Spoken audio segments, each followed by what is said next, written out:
नमस्कार, आप देख रहे हैं न्यूज कॉल 24। देश दुनिया की हर छोटी बड़ी खबर सीधे आपके स्क्रीन पर। हर दिन नए विषय, नए मुद्दों पर चर्चा और सटीक जानकारी। सब्सक्राइबर से अनुरोध है कि वह नोटिफिकेशन में जाकर ऑल का ऑप्शन दबाना बिल्कुल भी ना भूले। बात समझनी है तो पूरी सुननी होगी, वीडियो में आखिरी तक बने रहिए। मैं हूं आपके साथ सुशील गिरीश। न्यूज कॉल 24 के खास प्रोग्राम बात की बात में आपका स्वागत है। केजरीवाल क्या हरियाणा में पंजाब की तरह ले पाएंगे चुनावी एंट्री? हरियाणा में मौजूदा राजनीतिक समीकरण करीब करीब पंजाब जैसे ही हो गए हैं। बड़ा फर्क बस ये है कि हरियाणा में विपक्ष 2022 के पंजाब की तरह कमजोर नहीं है और अरविंद केजरीवाल को तो ऐसे ही मौके की तलाश होती है। दिल्ली में पहली बार सरकार बनाने और छोड़ने के बाद 2014 के लोकसभा चुनाव में आम आदमी पार्टी को पहली बार पंजाब में ही कामयाबी मिली थी। मुख्यमंत्री भगवंत मान सहित आम आदमी पार्टी के 4 सांसद लोकसभा पहुंचे थे।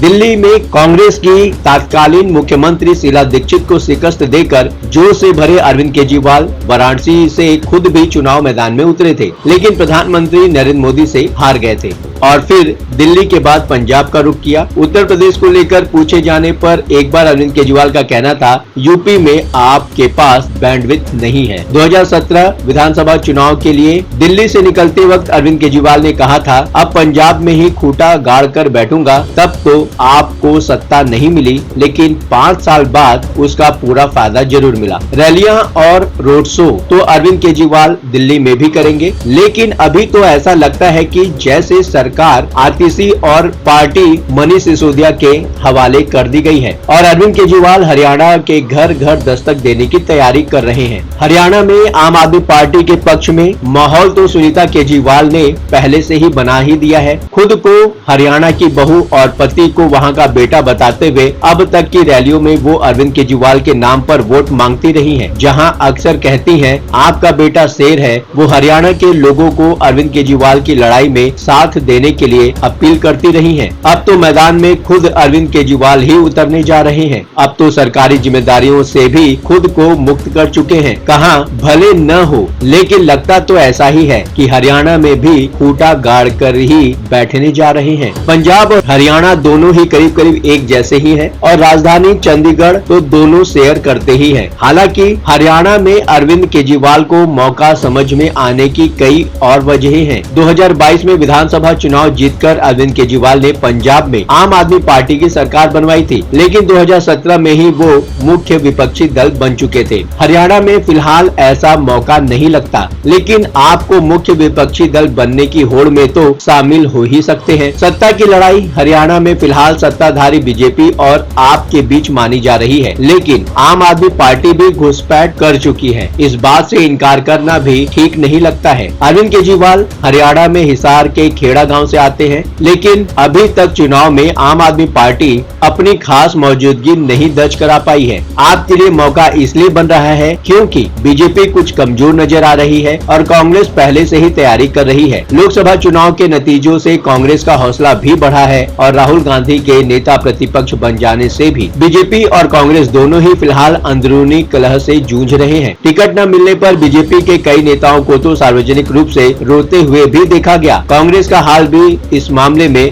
बहुत अलग नहीं है। 2019 के हरियाणा विधानसभा चुनाव में बीजेपी और कांग्रेस में से किसी को भी बहुमत नहीं मिला था, लेकिन बीजेपी ने दुष्यंत चौटाला की जेजेपी के साथ गठबंधन की सरकार बना ली थी। अभी तो वो गठबंधन नहीं है। ऐसे हालात असल में अरविंद केजरीवाल की राजनीतिक महत्वाकांक्षाओं को काफी सूट करते हैं और इसी के चलते वो हरियाणा चुनाव में अगर वो कुछ उम्मीद कर रहे हैं तो बहुत गलत नहीं लगते। हरियाणा के मौजूदा राजनीतिक समीकरण 2022 जैसे तो नहीं, लेकिन 2017 के पंजाब की तरह तो माने ही जा सकते हैं। यही वजह है कि जेल में रहते हुए भी अरविंद केजरीवाल ने हरियाणा में चुनाव तैयारियों के साथ आगे बढ़ने की आम आदमी पार्टी की टीम को मंजूरी दे दी थी और ये तो अरविंद केजरीवाल का आत्मविश्वास ही रहा है कि कांग्रेस के साथ गठबंधन के प्रस्ताव को भी ठुकरा दिया और हरियाणा की सभी 90 विधानसभा सीटों पर चुनाव लड़ने का फैसला कर लिया। हरियाणा में भले ही आम आदमी पार्टी के लिए मजबूती से पांव जमाने करने का मौका हो, लेकिन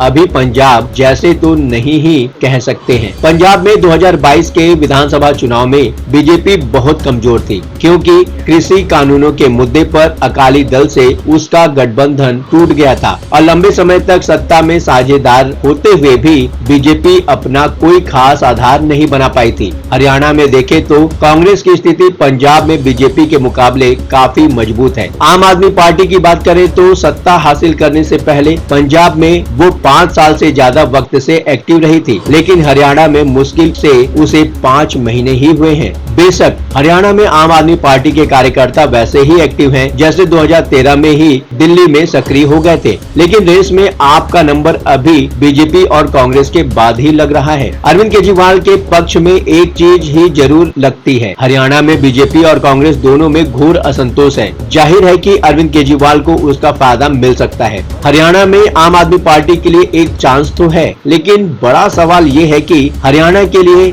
अरविंद केजरीवाल दिल्ली को दांव पर लगाएंगे क्या, क्योंकि फायदा तो वही मिलेगा जहां सबसे ज्यादा फोकस होगा। आपको क्या लगता है, क्या हरियाणा में केजरीवाल पूरी तरह से चुनावी एंट्री करके सत्ता में आएंगे, या फिर मजबूत विपक्ष के रूप में उनकी पार्टी नजर आएगी, या फिर ये भी हो सकता है कि हरियाणा में अभी केजरीवाल की पार्टी तीसरे नंबर की पार्टी है और तीसरे नंबर की पार्टी ही रहेगी। राजनीति है, इसमें अनंत संभावनाएं हो सकती हैं। बातों ही बातों में मुद्दे की बात हो जाती है। अब आपकी बात नहीं रहेगी अनसुनी। आपकी सोच, आपकी आवाज और आपकी राय हमारे लिए मायने रखती है। कमेंट करके अपनी प्रतिक्रिया अवश्य दें। लगातार खबरों से अपडेट रहने के लिए न्यूज कॉल 24 को सब्सक्राइब करें, फॉलो करें। आज के लिए बस इतना ही। बने रहिए न्यूज कॉल 24 के साथ।